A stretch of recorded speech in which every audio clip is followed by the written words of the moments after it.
السلام عليكم ورحمة الله وبركاته. متابعيني الحلوين، ازيكم؟ عاملين ايه؟ يا رب تكونوا بخير. وحشتوني كتير من الفيديو اللي فات. عندنا اوردر حلو قوي، تابعوا معايا الفيديو للاخر، ما تنسونيش بلايك واشتراك القناة. ويلا نصلي على رسولنا الكريم ونقول اللهم صلي وسلم وبارك عليك يا حبيبي يا رسول الله. بصوا بقى، النهارده بقى الفيديو يعني ان شاء الله هيعجبكم. فيديو كده كله حاجات دسمة وطواجن، وان شاء الله هيعجبكم. يلا بقى نقول بسم الله الرحمن الرحيم ونشوف هنعمل ايه. بصوا، بداية كده انا كنت صاحية اليوم ده الساعة 8 الصبح. اول حاجة عملتها حطيت حلتين مية سخنة على النار، علشان انا عايزة الحلتين يغلوا، تبقى مية مغلية. بعد كده بقى مسكت الكواع، مسكتها بقى غسلتها كويس جدا. والكواع ما بتتغسلش بملح علشان ما تجرمس معاكي، انا بغسلها بليمون كويس جدا تحت الحنفية. طبعا هو الجزار كمان بيبقى منضفها وبيخليها زي الفل. انت بقى بتعيدي عليها حتة حتة تحت الحنفية، وبتحطي عليها ليمون ودقيق بس، وبعد كده بتشطفيها وتصفيها. تمام، زي ما انتوا شايفين بيضة وزي الفل.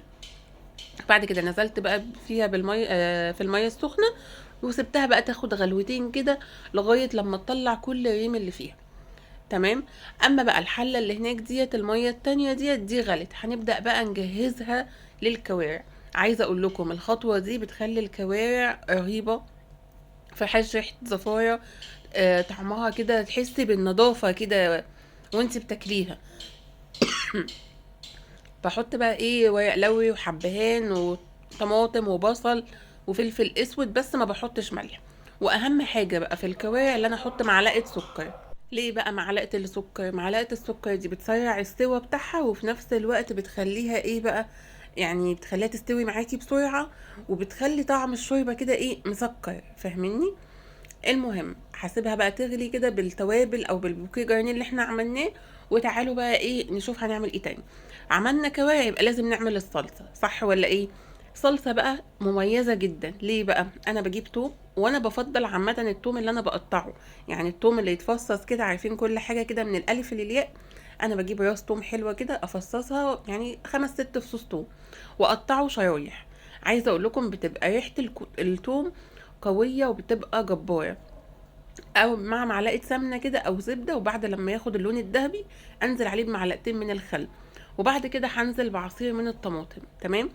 طماطم انا مش بصفيها ولا اي حاجه، انا بضربها في الخلاط وبنزل عليها ايه، بالطماطم. وهحط ملح وفلفل اسود، وهسيبها بقى تتسبك. المفروض ان احنا لسه هنحط توابل تاني نوع واحد، بس ما كانش عندي، فانا ايه نزلت ابني يجيبه، وبعدين هنشوفه مع بعض ايه. هسيب بقى الطماطم دي تتسبك على نار هاديه. وبعدين تعالوا نشوف الكوارع. طبعا اول الغلوه كده طلعت بقى زي ما انتوا شايفين الريم وكل حاجه.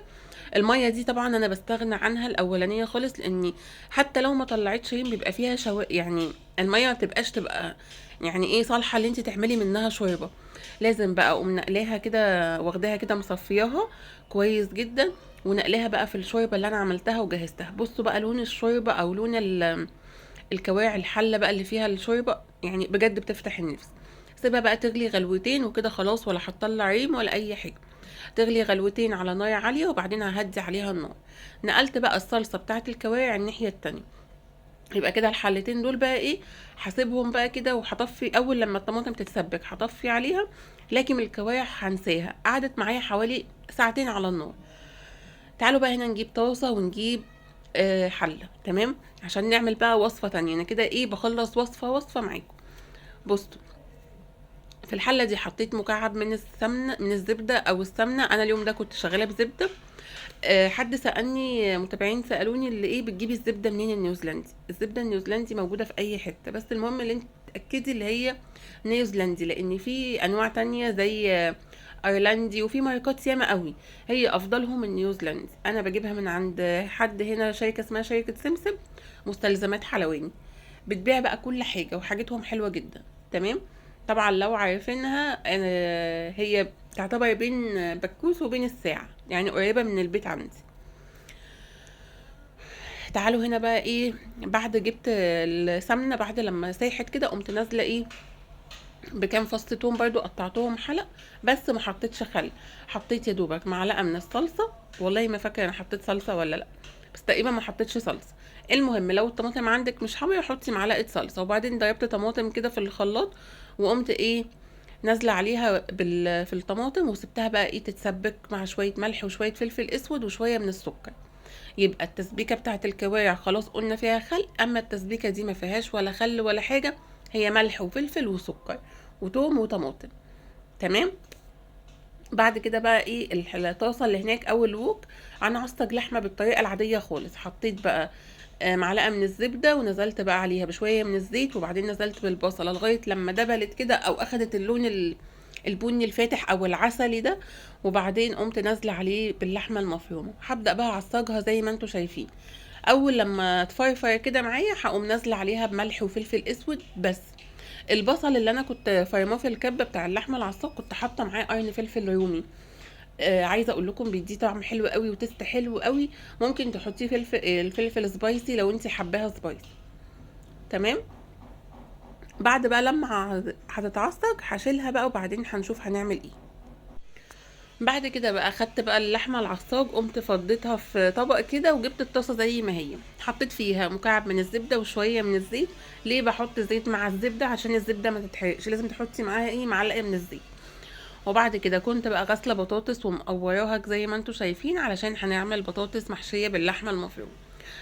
في ناس بتفضل البطاطس ديت ايه تحمرها في الزيت. انا ما بفضلش الطريقه دي خالص. انا بحب اشوحها يا اما بمعلقه سمنه بلدي او معلقه زيت او معلقه زبده. ليه بقى؟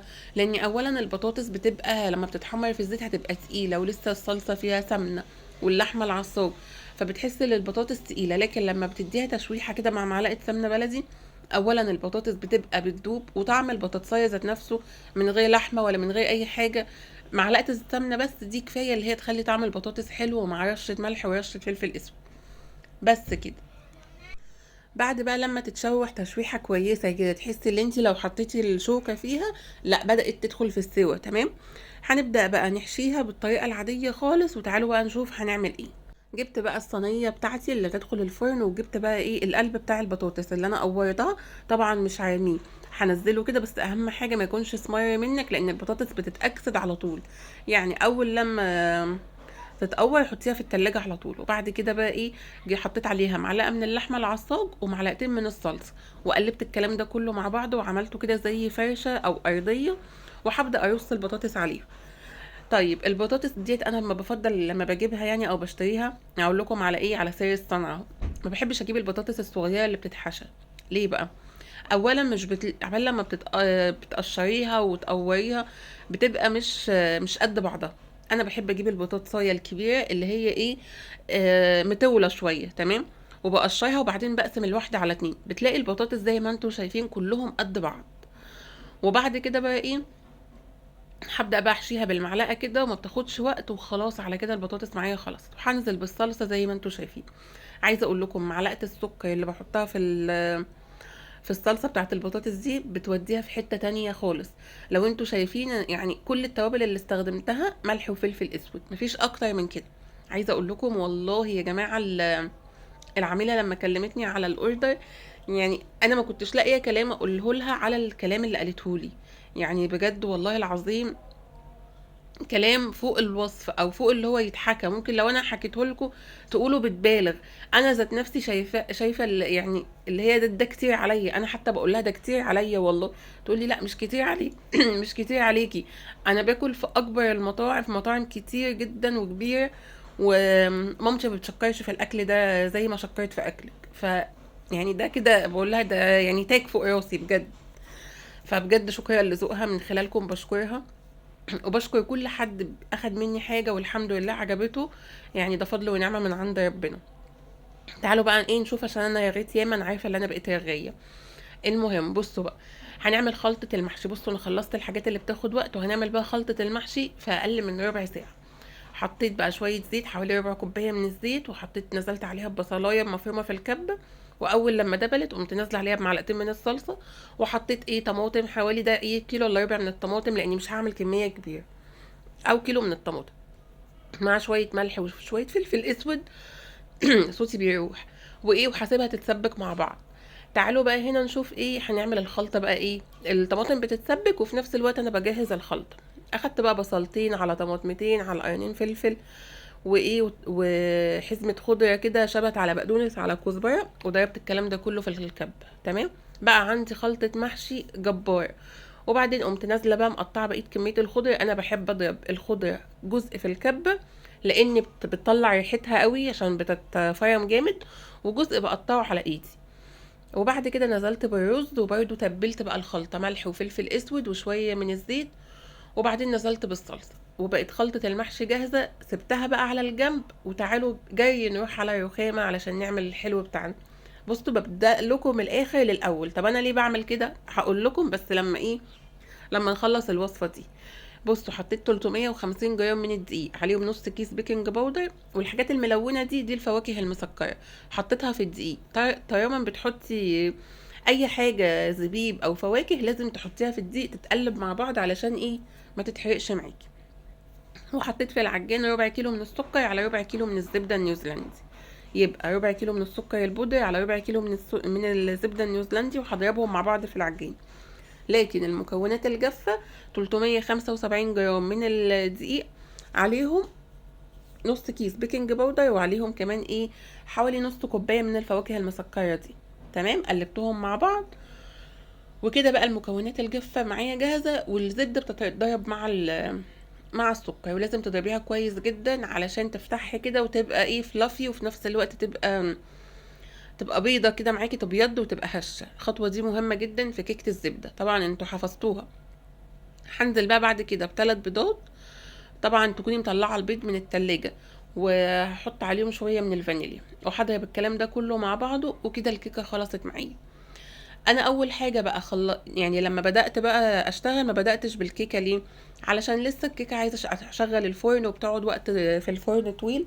فانا كنت عايزة اشغل الفرن كله مع بعضه، يعني اكون خلصت الحاجات اللي بتاخد وقت، وبعد كده اشغل الفرن مرة واحدة. تعالوا هنا بقى نشوف الكيكة. بعد بقى لما البيض اتضرب كويس، قمت نازلة عليه بالدقيق اللي انا هحط له الاضافات بتاعته، وضربت الكلام ده كله مع بعضه. وبعدين قمت نازلة عليه، حطيت ورقة زبدة تحت، وحطيت الكيكة كده زي ما انتوا شايفين، وهدخلها الفرن على درجة حرارة 160. كنت بقول لكم يعني انا بدأت بالكوارع والحاجات اللي بتاخد وقت، وعشان اخلص الوصفات. عارفة لما بتخلصي الحاجات اللي هي محتاجة بوتاجاز وخلطة محشي ولحمة عصاج او بشاميل، وبعد كده بقى الحلو او الكيكة ما بتاخدش وقت، بتعمليها على طول. وبعدين قلت اشغل الفرن مرة واحدة. هنا بقى كنت هنبدأ نعمل بيام رز معمر. غسلت حوالي ده كيلو الا ربع من الرز. البيام ده بياخد كيلو الا ربع من الرز، او ملكيش دعوه بالبيام خالص، ملكيش دعوه او بالصينيه. انت تغسلي رز يبقى نص الحاجه اللي انت بتحطيها، يا صينيه يا بيام، يبقى نصها بالظبط. وبعد كده بقى حطيت ملح وفلفل اسود ودعكته كده مع بعض، ونزلت باللبن. اللبن ده انا كنت غلياه. طب اخد قد ايه البيام ده؟ اخد حوالي كيلو وربع من الحليب. تمام. يا دوبك انا بس في الاخر بحط له ربع كوبايه ميه بس، علشان تخليه مفلفل كده. ودخلته الفرن. بفتح الشوايه عليه الاول، او لو مش عايزه تفتحي الشوايه حطيه على الصاجه، يعني حطيه على اول رف تحت، هتلاقيه كله اخد لون من فوق ومن تحت في ثواني، واستوى بسرعه. وخلي الفرن بتاعك على 220. هنا بقى الكوارع كانت خلاص دابت، قعدت زي ما قلت لكم ساعتين. بصوا بقى الشوربه عامله ازاي، يعني حاجه كده تفتح النفس، مع اني والله انا ما باكلهاش، بس بجد كان شكلها يفتح النفس. آه كله بيقول لي تحفه والحمد وجميله وكل حاجه، بس انا ما يعني عمري ما دقتها. يعني مش عايزه اقول لكم اللي انا جربتها وما عجبتنيش، انا عمري ما دقتها اصلا. عارفين كده لما ولادنا كده بيطلعوا وهم صغيرين ما بياكلوش حاجه، فخلاص نكبر دماغنا. فانا كنت ما باكلهاش، فما اهتمتش وانا صغيره، وخلاص. يعني امي كمان يعني ما كانتش تحب تضغط علينا في موضوع الاكل. بس فالمهم بقى اخدت الكوارع بقى كده وسبتها لما بردت وخليتها. ولما تيجي تخليها ما تخليهاش حتت صغيره قوي، يعني اخليها قطع، يعني الى حد ما على قد المعلقه، او تبقى اكبر وتتقطع لما تتحط في الطبق كده، تتقطع ليه بقى عشان تبقى باينه. وبعد كده نزلت عليها بالصلصه وخلاص. طبعا بقى اول لما الرز طلع قمت حاطه عليه كده، عملت له فتحات، وحطيت عليه قشطه وسمنه، حطيت عليه مكعب زبده، دي زبده، ومعلقتين قشطه فوق الوش. وادي البطاطس بقى طلعت، يعني بصوا من تحت كده فيها صوص وهي محمره من فوق.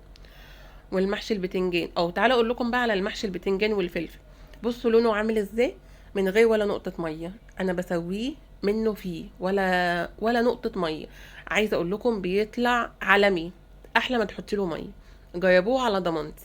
بس اهم حاجه تعلي عليه النار في الاول لغايه لما هو ينزل الميه اللي فيه، وبعد كده هدي النار.